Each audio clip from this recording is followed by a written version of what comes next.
Une page santé maintenant, le froid et même le grand froid, moins 100 degrés ou moins 120 degrés, peut-il soigner ou en tout cas apaiser les douleurs chroniques?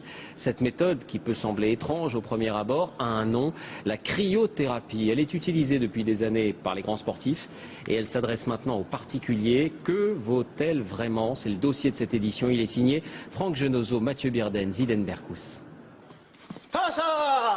Multiplier les séances d'entraînement, pousser son corps à la limite de ses possibilités. Dans quelques jours, Pascal Gentil tentera de se qualifier pour les JO de Londres. Et à 39 ans, le champion de taekwondo veut mettre toutes les chances de son côté. L'entraînement terminé, un bonnet, une paire de gants, un masque. Je rentre dans le frigo.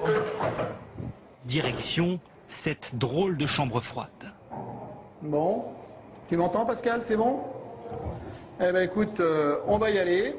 C'est parti pour 3 minutes à moins 110 degrés. Tout va bien?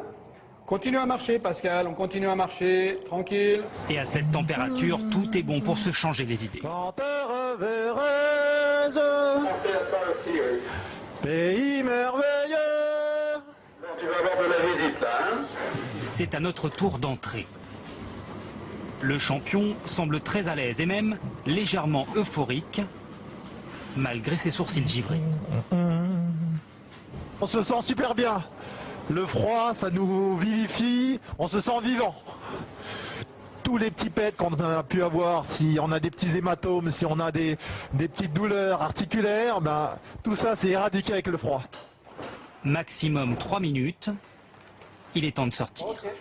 Voilà. Donc tout à l'heure on était à 35 degrés et là on est à 17 degrés, 1, 17,4 là, voilà. Et là le corps se réchauffe. Je sais que Pascal avait un peu mal au genou tout à l'heure. Je ne sais pas s'il le ressent pareil. Non, là je sens plus rien. Voilà, donc là immédiatement on voit qu'on a un effet antalgique et anti-inflammatoire.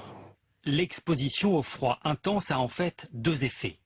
Il contracte tout d'abord les vaisseaux sanguins qui par la suite vont se relâcher. Le sang circule mieux, les muscles sont réoxygénés. Deuxième effet, face au froid soudain, le cerveau produit des endorphines, des molécules antidouleurs qui vont se diffuser dans le corps et accentuer le sentiment de bien-être.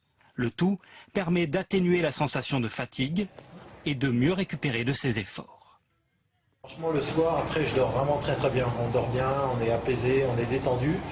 Et le lendemain, on repart à l'entraînement à fond, quoi. Finalement, c'est pas aussi un peu du dopage, une nouvelle forme de dopage? C'est pas parce qu'on récupère mieux qu'on se dope, au contraire. On va éviter que les gens prennent des produits interdits parce que justement on va leur permettre, grâce à des techniques naturelles, de mieux récupérer. Basket, handball, rugby ou cyclisme, la technique est de plus en plus prisée des sportifs de haut niveau.